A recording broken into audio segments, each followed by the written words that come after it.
어떻게 좀 더우십니까? 안 더우세요? 네, 더우신 분들은 말씀하세요. 온도를 더 내려도 됩니다. 더워요? 저기 누가 저거 만들 줄 아시는 분 있으면 조금 온도를 더 다운하셔도 됩니다. 왜냐하면 제가 덥습니다. 잠깐만. 오늘 우리 말씀을 봅시다. 에베소서 5장 8절에서 14절까지입니다. 신약 성경 315페이지입니다. 신약 성경 315페이지 에베소 5장 8절에서 14절까지 말씀이 되겠습니다. 우리 다 찾으셨으면 우리 한 절씩 교독합시다. 제가 8절 읽겠습니다. 너희가 전에는 어둠이더니 이제는 주 안에서 빛이라. 빛의 자녀들처럼 행하라. 빛의 열매는 모든 착함과 의로움과 진실함에 있느니라. 주를 기쁘시게 할 것이 무엇인가 시험하여 보라. 너희는 열매 없는 어둠 일에 참여하지 말고 도리어 책망하라. 그들이 은밀히 행하는 것들을 말하기도 부끄러운 것들이라. 그러나 책망을 받는 모든 것은 빛으로 말미암아 드러나나니 드러나는 것마다 빛이니라. 14절 다 같이 읽읍시다. 시작. 그러므로 이르시기를 잠자는 자여 깨어서 죽은 자들 가운데 일어나라. 그리스도께서 너에게 비추이시라 하셨느니라. 아멘. 저는 오늘 읽어드린 본 말씀을 가지고 하나님을 본받는 자가 되라. 그 두 번째 설교를 시작하도록 하겠습니다. 그러니까 저희가 지방이라는 것이 있습니다. 이제 목회자들끼리 보통 순복음의 이제 같은 교회들끼리 친목이나 기도 모임을 하는 그것을 지방이라고 하는데 저희는 보통 안양, 군포, 안산, 군포, 과천, 그다음에 의왕까지 이렇게 교회들이 한 50개 정도 교회가 있습니다. 순복음 계통의 교회가. 그래서 보통 지방이라고 하는데 목사님들끼리 모여서 원례회도 하고 기도회도 하고 또한 교회 개척이나 또한 여러 가지 행사가 있을 때 서로 도움을 주고받기도 합니다. 제가 지방의 임원인 관계로 그러니까 여러 교회 장로님들을 자주 만날 기회가 있어요. 그런데 한 교회 장로님을 제가 꾸준히 뵀는데 정말로 그 인품이나 믿음 안에서 본받을 점이 너무나 많은 장로님이셨습니다. 그래서 제가 궁금하던 차에 한 번은 만나서 그 장로님께 여쭤봤습니다. 식사를 하다 시간이 돼서. 아유 장로님, 제가 보기엔 인격이나 인품이나 또 믿음이 굉장히 훌륭하신데 어떻게 믿음의 집안에서 자라나신 것입니까? 라고 여쭤봤습니다. 아니면 청년 때부터 믿음을 가지고 믿음 생활을 하신 겁니까? 라고 여쭤봤습니다. 그때 그 장로님이 손사래를 쳐요. 아유 아니에요 목사님. 저는 지금의 우리 권사를 만나기 전까지도 교회 다니지 않았습니다. 그런데 제 권사를 좋아해서 쫓아다니는데 교회를 안 다니면 결혼을 안 하겠다고 해서 제가 교회를 다니겠다. 그리고 몇 번 교회를 출석하는 척 하다가 결혼을 하고 나선 교회에 발을 뚝 끊었습니다. 제가 사람을 좋아하고 술을 좋아하는 관계로 교회는 좀 멀리하면서 살았습니다. 근데 어느 날 우리 권사가 자꾸 아픈 겁니다. 병원에 갔더니 오랫동안 병원에 입원해서 치료를 받아야 한다고 해서 병원에 입원했는데 그 다음부터 제 생활이 엉망이 되는 겁니다. 이러면서 이야기를 하시는 거예요.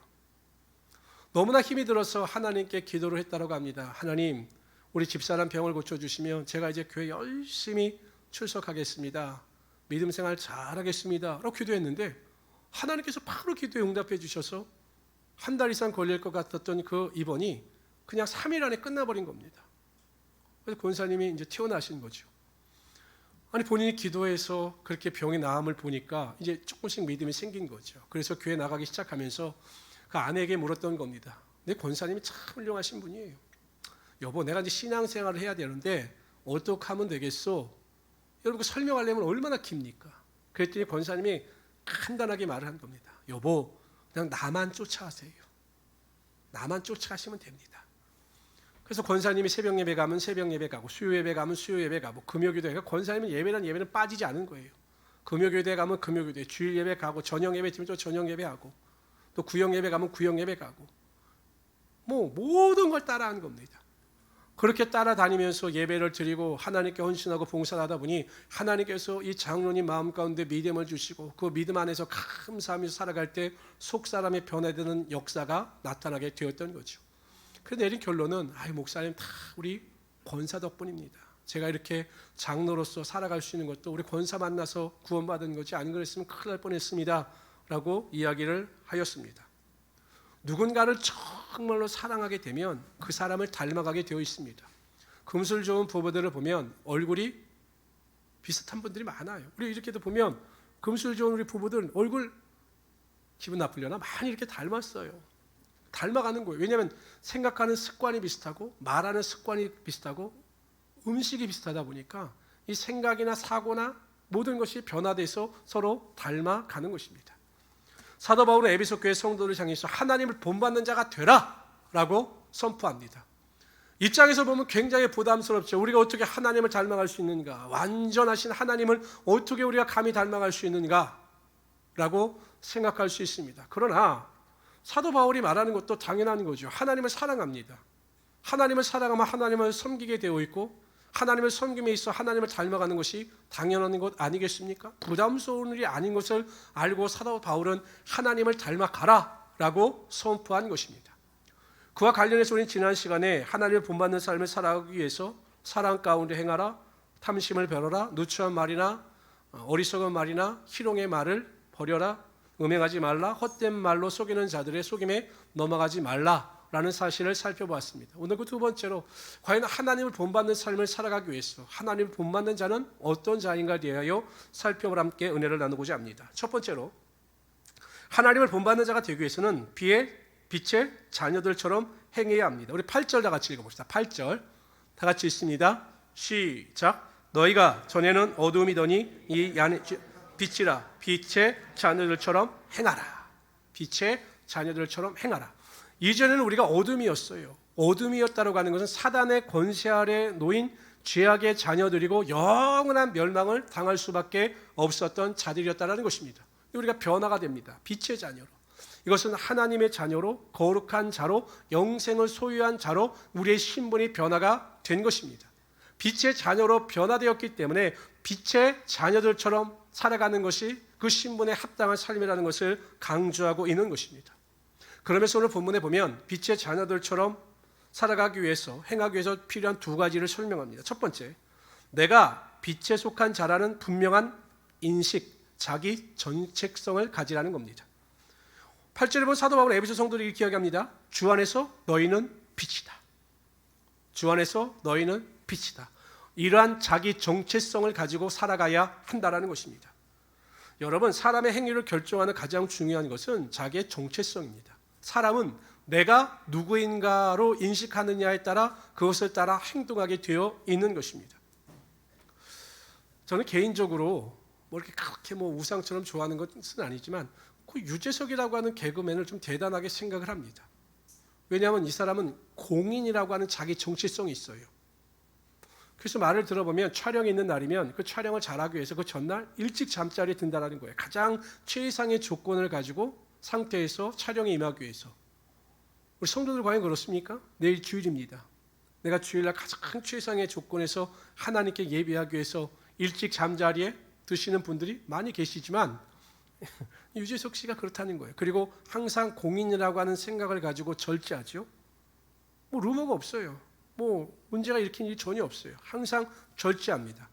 왜 그럴까? 다른 연예인들은 보면 자유와 방종을 일삼는데 왜 이 사람은 그럴까?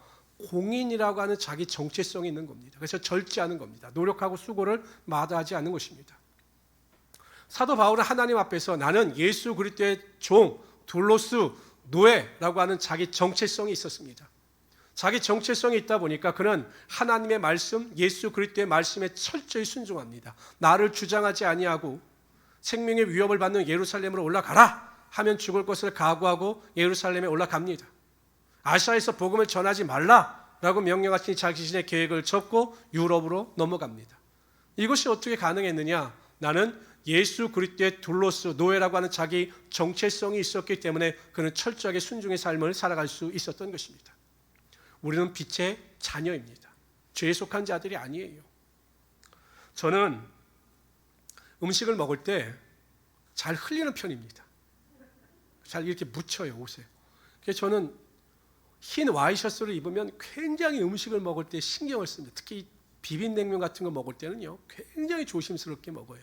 그래도 옷에 묻어요.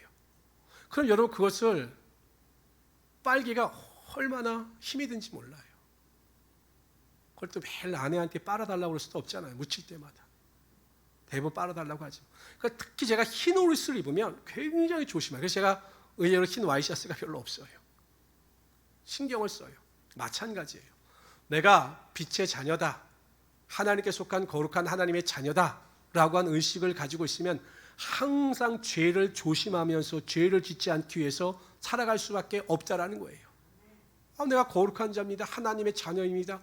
그럼 얼마나 죄 가운데 조심하면서 살아갈 수밖에 없겠느냐라는 것입니다. 기억하십시오.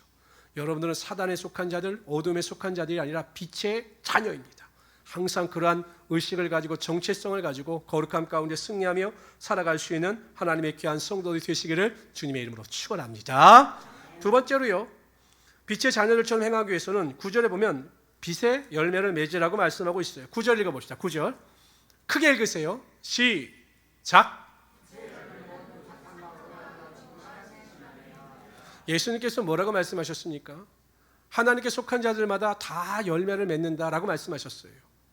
그런데 열매를 맺지 못하는 가지마다 버리어서 밟힌다 이렇게 말씀하셔요. 그러니까 여러분 항상 예수 믿는 성도들은 열매를 맺어야 하는데 오늘 본문에서는 빛의 열매를 맺어라. 빛의 열매가 무엇이냐? 착함과 의로움과 진실됨이라 이렇게 말씀하십니다. 보통 여러분 성경 예수님께서 설교 말씀을 하실 때 그 당시에 기록했던 원본은 없어요. 그 원본은 발견하지 못했습니다. 대부분 사본이라고 하는데 그 원본을 각 지역이나 사람이 다시 대필하는 것이 사본이거든요. 지금 우리가 가지고 있는 이 성경들은 사본을 가지고 기록하는 것이에요. 그런데 어떤 사본에 보면 이 빛의 열매라고 하는 이 빛을 성령의 열매로 바꿔서 기록한 사본도 있습니다. 그 이유가 무엇일까? 이 빛의 열매에 대한 자세한 설명을 한 것이 성령의 열매라고 생각을 하여 이 빛이라고 하는 것을 성령의 열매라고 사본에서 번역을 한 것입니다. 제가 보기에도 굉장히 타당성이 있는 해석이라고 생각을 합니다. 그래서 저는 이 성령의 열매와 비교해서 이 빛의 열매를 설명하고자 합니다. 오늘 본문에 보면 첫 번째 빛의 열매는 착함입니다. 착하다는 것은 선한 것입니다.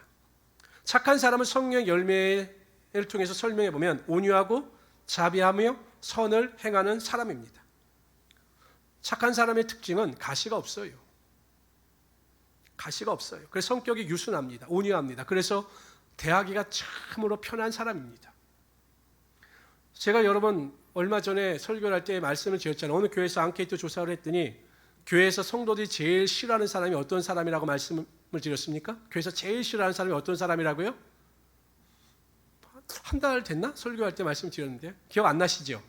네. 감사합니다. 항상 설교를 잊어버리셔야 합니다. 제가 말씀드렸잖아요. 교회에서 제일 싫어하는 사람이 교회에서 앙케이트 조사해봤더니 화를 잘 내는 사람이에요. 화를 잘 내는 사람. 매일 화난 얼굴을 가지고 있는 사람을 교회 성도들이 제일 싫어한다는 거예요. 그런 교회에서 제일 좋아하는 사람은 어떤 사람이라고 말씀을 드렸습니까? 잘 웃는 사람. 그 사람이 목사냐 장로냐 권사냐 이건 중요하지 않아요. 항상 잘 웃어주고 항상 웃음 띤 얼굴을 하고 있으며 무슨 말을 듣든지 항상 웃어주는 사람을 성도들이 가장 좋아한다는 것입니다. 성도들은 누구에게나 편안한 사람이 되어야 합니다. 착한 사람은 편안한 사람이에요. 무슨 말을 하든지 간에 부담이 없이 자신의 속에 있는 마음을 할 수 있는 사람이 착한 사람입니다. 어떤 분들은 말을 하고 나면 그 당시에는 막 깔깔대고 웃다가 한참 뒤에 생각을 곱씹어서 그때 왜 무슨 의도로 그런 말을 했냐고 되묻는 분들이 있어요. 참 불편하죠. 그래서 그런 말 할 때는 항상 생각을 하면서 말을 해야 합니다. 조심하면서 말을 해야 합니다. 부담이 될 수밖에 없죠. 그러니까 그 사람과의 관계가 멀어질 수밖에 없는 것입니다. 저는 우리 모든 성도님들이 착한 사람, 바다와 같은 사람들이 되시기를 바랍니다. 누가 무슨 말을 하든 간에 항상 온유한 모습을 가지고 그들을 대하며 그들을 품을 수 있는 착한 사람, 빛의 열매를 맺으며 살아가는 하나님의 귀한 성도들이 되시기를 주님의 이름으로 축원합니다.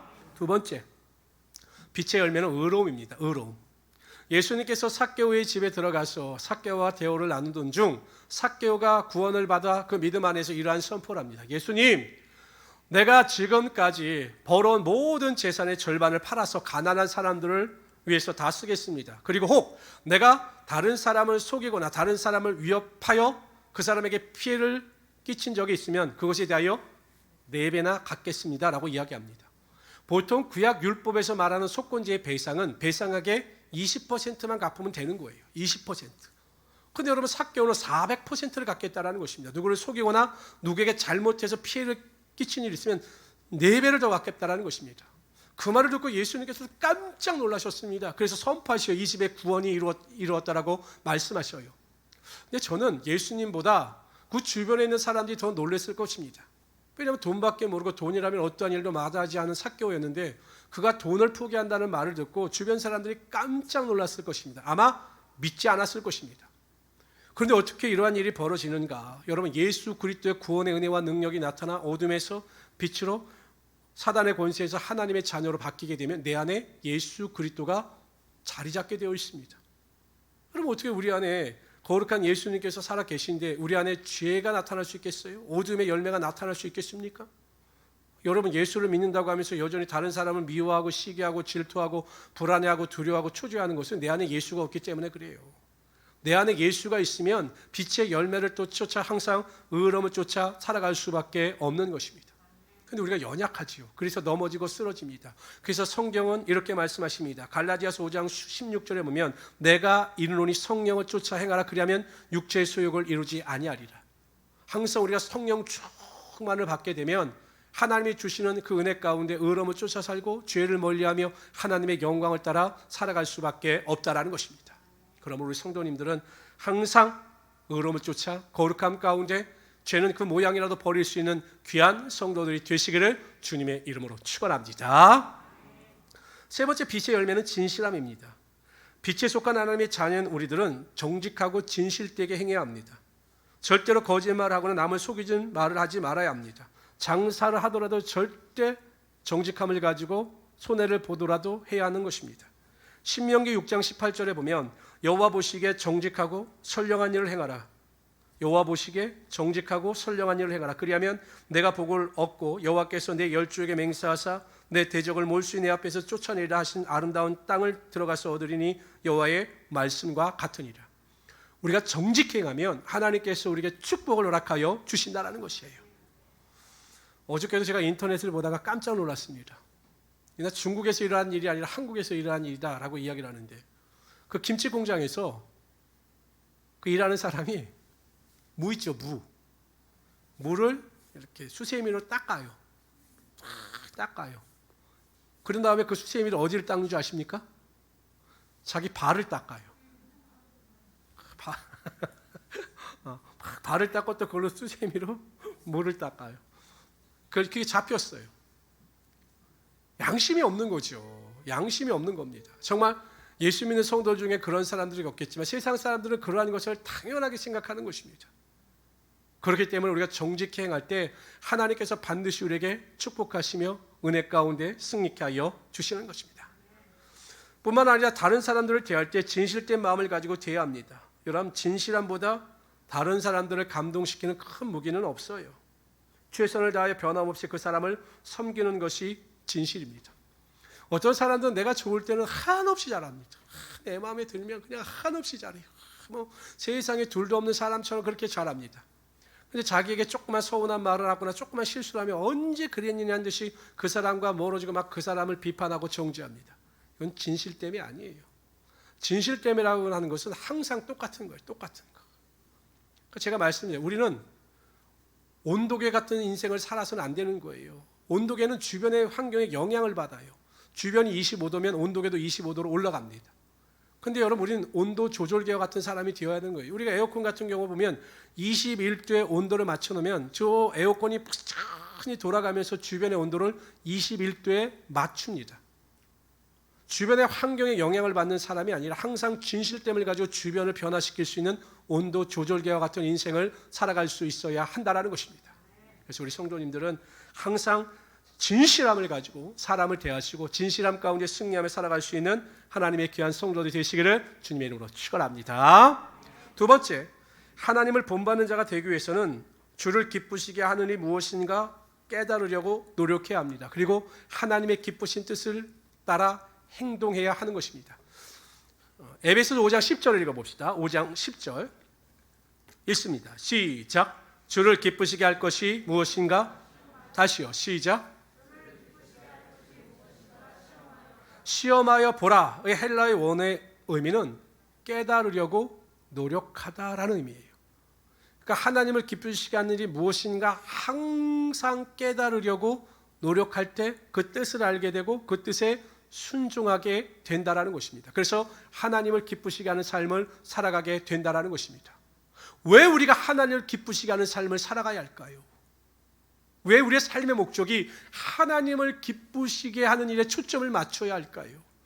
성경은 분명히 그 목적에 대해서 이렇게 설명합니다. 다 같이 읽어봅시다. 시작. 그런즉 우리는 몸으로 있든지 떠나든지 주를 기쁘시게 하는 자 되기를 힘쓰노라. 사도 바울의 고백이에요. 나는 거하든지 이 땅에 살든지 떠나든지 하나님만을 기쁘시게 하는 자가 되기를 힘쓰노라 라고 이야기합니다. 그러면서 뭐라고 결론을 내립니까? 왜 그렇습니까? 시작. 이는 우리가 다 반드시 그리스도의 심판대 앞에 나타나게 되어 각각 선악간에 그 몸으로 행한 것을 따라 받으려 함이라. 여러분 보세요. 우리가 다 반드시 그리스도의 심판대 앞에서 드러난다라는 것이에요. 믿으십니까? 믿으세요? 믿으시나 마나 이거는 당연한, 여러분들이 믿든지 말든지 이거는 당연히 우리에게 발생한 일이에요. 믿는 자들이나 믿지 않는 자들이나 다 마지막 때 그리스도의 심판대 앞에 서게 되어 있는 것입니다. 영혼에 대한 심판뿐만 아니라 상급에 대한 심판이 있어요. 그런데 이 땅에서 하나님을 위하여 기쁘시는 일에 대하여 최선을 다한 자들에게 그 행한 일대로 하나님의 보상이 뒤따르게 되어 있다는 것입니다. 만약 이 말씀을 알면 우리가 이 땅에서 대강 살 수 있을까요? 아니에요. 대강 살 수가 없어요. 그러니까 우리는 하나님의 말씀을 믿는다고 하는데 정말로 온전히 믿는 게 아니에요.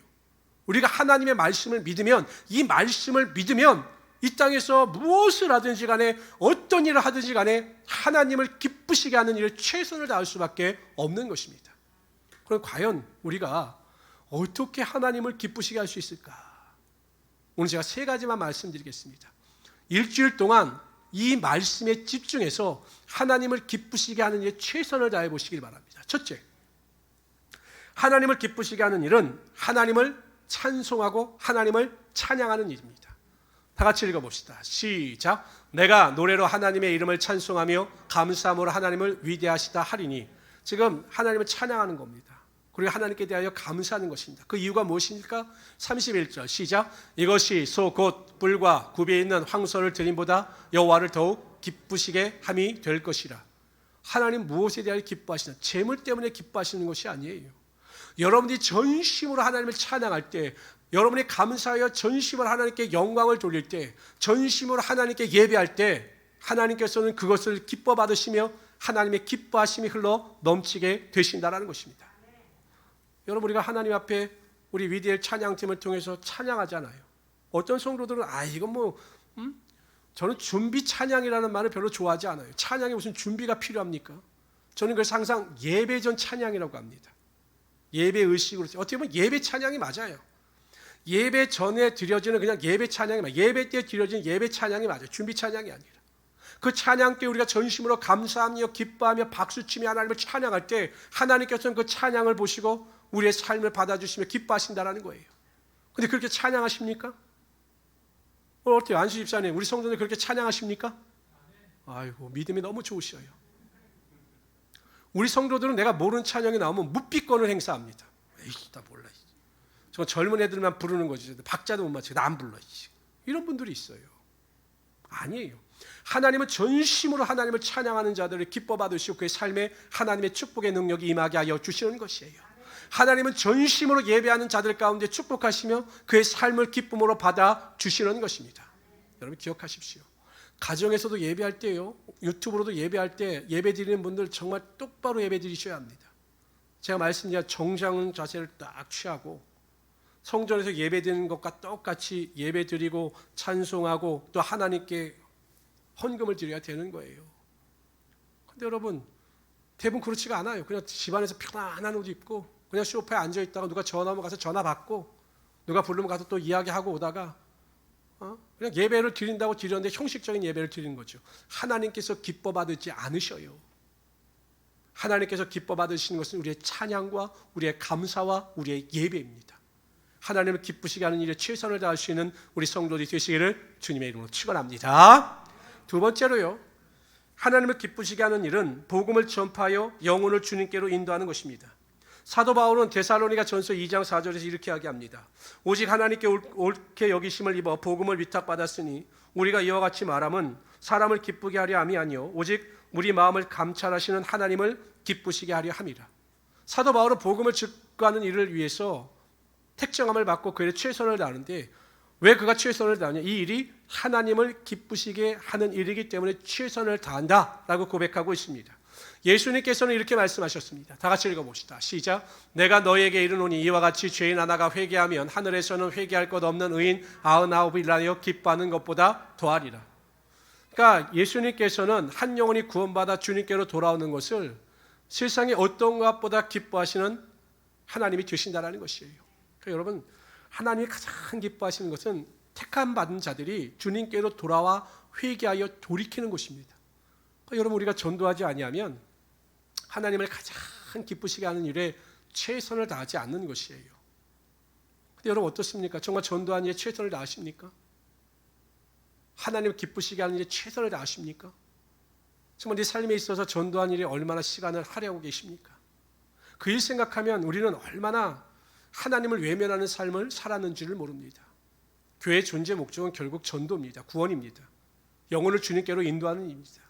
그 일에 대해서 여러분 사명감을 가지고 전도하는 일에 최선을 다해서 많은 영혼을 주님께로 인도할 수 있는 하나님의 귀한 성도들이 되시기를 주님의 이름으로 축원합니다. 세 번째, 하나님을 기쁘시게 하는 일은 견고한 믿음을 소유하는 것입니다. 히브리서 11장 6절에 보면 믿음이 없이는 하나님을 기쁘시게 못한다라고 말씀하셔요. 뒤집어서 이야기하면 온전한 믿음이 하나님을 기쁘시게 한다라는 것입니다. 온전한 믿음을 소유한 자들은 하나님의 말씀을 그대로 신뢰하고 믿고 순종하며 그 안에 행하게 되어 있습니다. 그런데 믿음이 없는 자들은 항상 말씀대로 순종하지 아니함으로 흔들리며 말씀의 능력을 쫓아 살아가지 못한다라는 것이죠. 보통 사람들은 병이 들면 식욕이 떨어집니다. 병든 사람들은 잘 먹지 않아요. 음식을 섭취하려고 해도 소화 기능에 장애가 있어서 소화가 되지 않아서 음식을 잘 먹지를 못합니다. 우리의 영혼이 병들면 어떤 현상이 나타날까요? 가장 대표적인 것이 하나님의 말씀을 멀리합니다. 하나님의 말씀을 읽고 묵상하는 것이 부담이 됩니다. 그건 영혼이 병든 거예요. 하나님을 기쁘시게 하는 믿음에서 멀어지는 것입니다. 그때의 처방은 무엇일까요? 힘들어도 하나님의 말씀을 가까이 하는 겁니다. 하나님의 말씀을 읽고 묵상하는 겁니다. 그럴 때 하나님께서 그 믿음을 보시고 회복케 하시며 믿음의 견고한 은혜 가운데 살아갈 수 있도록 허락하여 주시는 것입니다. 하나님께서 여러분들에게 재물을 요구하십니까? 능력을 요구하십니까? 수고를 요구하십니까? 아니잖아요. 하나님께서 가장 먼저 요구하시는 것은 하나님을 향한 믿음이에요. 하나님을 기쁘시게 하는 믿음만 소유할 수만 있다면 하나님께서 그 믿음을 쫓아 하나님의 놀라운 능력이 나타나게 하여 주시는 거죠. 성도들은 원망불평합니다. 어떤 성도들은 목사님 저는 왜 이렇게 인생이 힘든지 모르겠어요. 왜 우리 가정에는 이런 문제가 매일 발생하는지 모르겠어요. 왜 몰라요? 하나님을 기쁘시게 하는 일을 하지 않기 때문에 하나님의 은혜와 능력이 임하지 않는 거예요. 하나님을 기쁘시게 할 만큼 기도했습니까? 하나님을 기쁘시게 할 만큼 하나님의 말씀에 순종하셨습니까? 믿음을 가지고 하나님께 찬양하셨습니까? 없잖아요. 나는 하나님께 드린 게 전혀 없는데 왜 하나님은 나에게 이런 은혜를 베푸시지 않느냐라고 원망한다면 이건 말이 되지 않잖아요. 근데 우리는 그러한 우매한 일을 매일 일으키면서 살아가고 있다는 것입니다. 여러분 뇌물과 선물의 구별점을 아시죠? 저는 이거 백 목사님을 통해서 확실히 구별했습니다. 뇌물과 선물의 차이점이 뭘까요? 뇌물은 뭘 바라는 겁니까? 대가를 바라는 거예요. 선물은요, 대가를? 여러분도 믿음 생활할 때 뇌물을 드린다니까요, 하나님 앞에요. 내가 하나님 이렇게 하면 이렇게 주세요, 이렇게 하면 이렇게 주세요. 이게 뇌물이잖아요. 하나님께 선물을 드리는 거예요. 하나님께서 기뻐하시는 일을 아무 조건 없이 하나님이 좋아서 그렇게 행하면 하나님께서 하늘의 문을 여시고 하늘의 신령한 복과 땅의 기름진 복으로 반드시 채워 주시는 것입니다. 그러한 감동을 줄 수 있는 믿음을 가지고 매일 승리하며 살아갈 수 있는 하나님의 귀한 성도들이 되시기를 주님의 이름으로 축원합니다. 세 번째로 하나님을 본받는 자가 되기 위해서는 세상에서 소금과 빛의 역할을 담당해야 하는 것입니다. 11절 한번 읽어봅시다. 11절 읽습니다. 시작. 너희는 열매 없는 어둠의 일에 참여하는 자가 되지 말고 도리어 책망하라. 죄의 일에 동참하지 말고 책망하라, 권면하여 가르치라는 것입니다.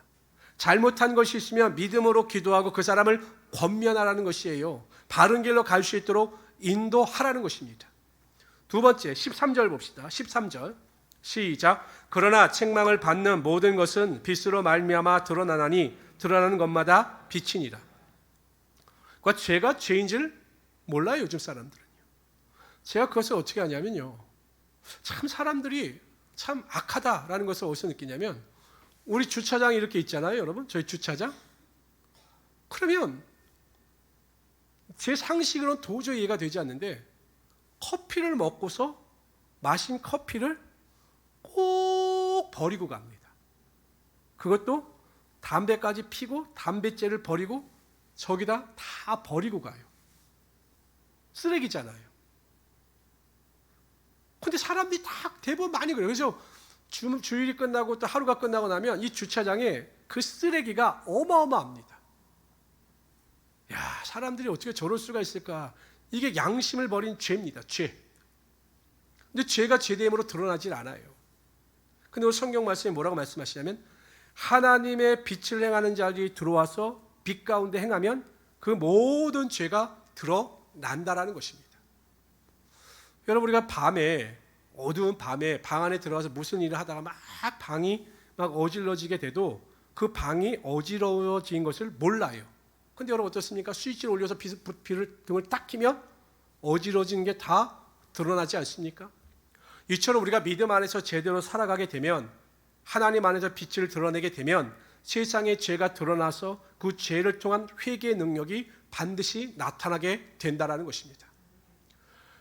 1904년에 영국의 웨일즈 지방에서 대각성 부흥운동이 일어났어요. 대각성 부흥운동이 일어났습니다. 교회에서 기도하며 간구할 때 회개의 능력이 일어나고 교회 안에 부흥의 능력이 나타났습니다. 그러나 그것이 교회 안에만 머물러 있었던 것이 아니에요. 은혜를 받았던 성도들이 사회에 나가서 행동하고 사회를 위해서 기도할 때 웨일즈 지방 내 놀라운 역사가 나타납니다. 도박판이 사라지고 술집이 문을 닫고 술주정뱅이와 폭력 사태가 사라지기 시작합니다. 가정이 회복되어지고 깨어졌던 가족이 주님께로 돌아오기 시작합니다. 모든 악이 사라지고 웨일즈 지방 가운데 정말로 정직함과 순결함이 흘러넘치기 시작합니다. 사람들은 도저히 그 죄가 없어질 것이라고 상상을 하지 못했지만, 교회가 대각성 부흥운동을 통해서 빛을 발하니 사회가 변화되는 놀라운 능력이 나타나게 되었던 것이죠. 한국이 왜 이럴까 가끔 생각할 때마다 교회가 교회의 역할을 감당하지 못했기 때문이다라는 생각을 해요. 왜 교회가 이 시대 때 예배가 핍박받고 교회가 조롱을 받을까 생각해 보면, 교회가 교회로서의 빛과 소금의 역할을 감당하지 못했기 때문이다라는 생각을 하게 됩니다. 여러분, 가정도 마찬가지예요. 성경에 보면 뭐라고 말씀하십니까? 선으로 악을 이기라고 말씀하셔요. 악으로 악을 대적하라는 것이 아니에요. 하나님께서 주신 선으로 악을 이기라는 것입니다. 저는 항상 가정을 위해서 기도합니다. 하나님, 가정 가운데 모든 불화와 어둠이 떠나가게 하여 주시고, 가정을 불화케 하는 원수마귀를 떠나가게 하여 주셔서 가정 안에 평강이 임하게 하여 주시옵소서. 우리 교회 안에 평강이 임하게 하여 주십시오라고 기도합니다. 근데 여러분 생각해 보세요. 아브라함이 살아갈 때도 아브라함의 가정에도 불화가 있었어요. 불화가. 왜 그러냐면 영에 속한 자가 사라이고 육에 속한 자가 하갈입니다. 육에 속한 자와 영에 속한 자가 있으면 항상 부딪힘이 일어날 수밖에 없어요. 가정도 마찬가지고 교회도 마찬가지예요. 가정에도 보세요. 육에 속한 사람이 있는가 하면 영에 속한 사람이 있어요. 그런데 영에 속한 사람이 육에 속한 사람에게 지면 가정에 불화가 나타나고 가정에 어두움의 권세가 임하는 것입니다. 그런데 영에 속한 사람이 선으로 악을 이기면 그 빛의 열매를 통해서 어둠이 떠나가고 죄가 회개되어지며 온전한 가정을 이룰 수 있게 된다는 것입니다. 과연 우리 가정이 영에 속한 가정인가, 육에 속한 가정인가 한번 생각해 보십시오.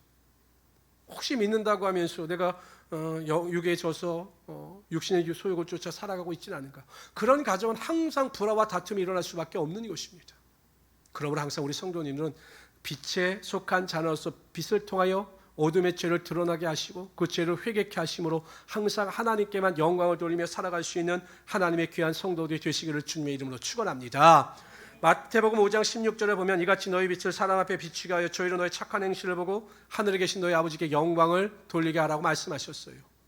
여러분의 착한 행실을 보고 그 착한 행실을 통하여 다른 사람들께 영광을 돌리며 살아갈 수 있는 하나님의 귀한 성도들이 되시기를 주님의 이름으로 축원합니다.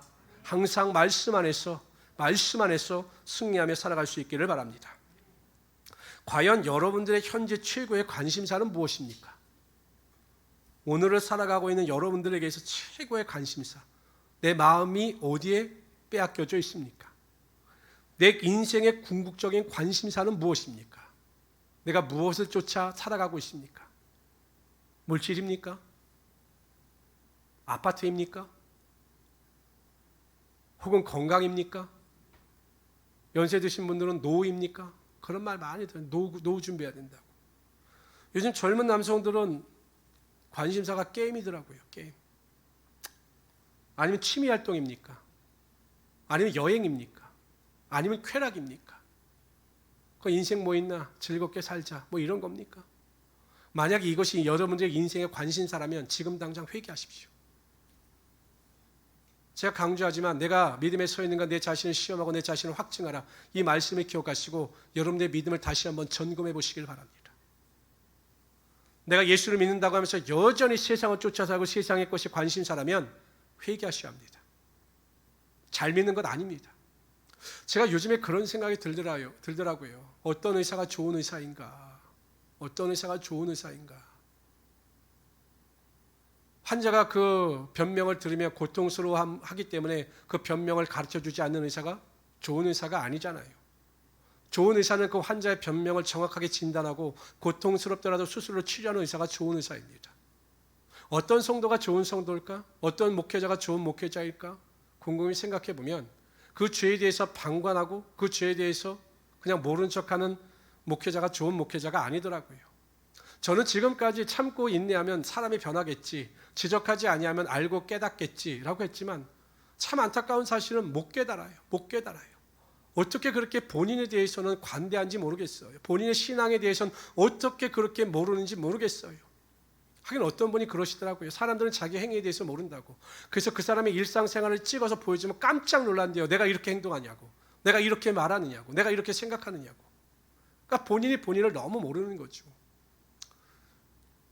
저는 우리 모든 성도들이 정말 그 삶에 대해서 제가 이제 권면하고 말씀을 드릴 때마다 그 말씀을 내 것으로 받아들이셔서 하나님 앞에서 충성된 일꾼으로 살아갈 수 있는 하나님의 귀한 성도들이 되시기를 주님의 이름으로 축원합니다.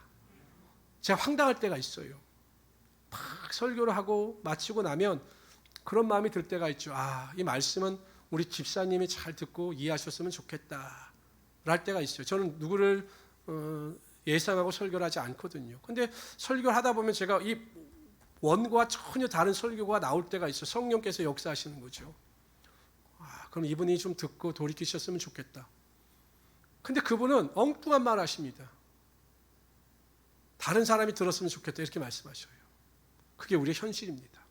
항상 하나님 앞에 하나님 나에게 깨닫는 영을 부어주시고 돌이킬 수 있는 영을 부어주셔서 나의 삶의 목적이 세상이 아니라 하나님을 닮아가는 삶이 되게 하여 주십시오. 그래서 하나님을 닮아갈 수 있는 우리 성도들이 되시기를 바랍니다. 그래서 첫 번째, 여러분들 빛의 자녀예요. 어둠의 자녀가 아닙니다. 하나님의 자녀입니다. 그러한 분명한 의식을 가지고 내 삶에 하나님의 거룩한 열매, 착함과 의로움과 진실됨의 열매, 성령의 9가지 열매를 맺을 수 있도록 최선을 다하며 살아갈 수 있는 하나님의 귀한 성도들이 되시기를 주님의 이름으로 축원합니다. 두 번째로 과연 내가 하나님을 기쁘시게 하는 일이 무엇일까? 깨닫고 노력하자. 오늘 제가 3가지 말씀드렸습니다. 일주일 동안 한번 결단하고 한번 해보십시오. 하나님을 찬양하고 하나님을 감사하고 하나님을 예배하는 일에 최선을 다하시길 바랍니다. 두 번째, 전도하는 일에 최선을 다하시길 바랍니다. 세 번째, 온전한 믿음을 가지고 살아가시기를 바랍니다. 하나님의 말씀을 절대 신뢰할 수 있는 믿음을 가지고 살아가시기를 바랍니다.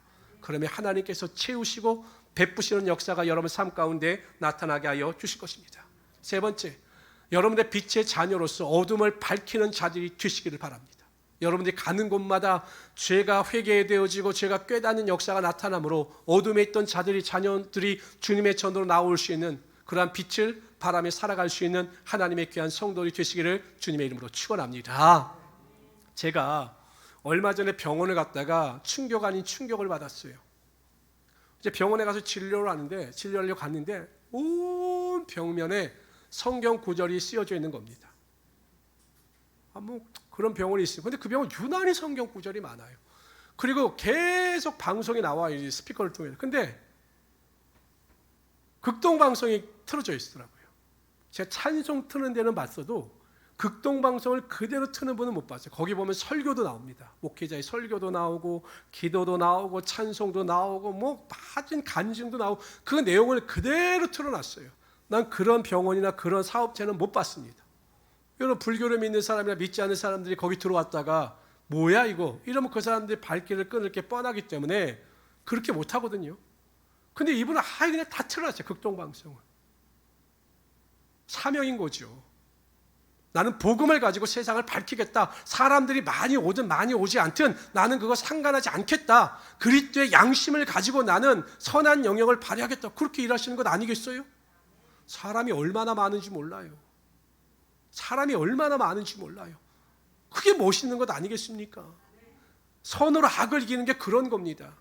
빛을 어둠에 밝히는 것이 그러한 것입니다. 그렇게 살아갈 수 있는 하나님의 귀한 성도들이 되시기를 주님의 이름으로 축원합니다. 기도합시다. 조시아는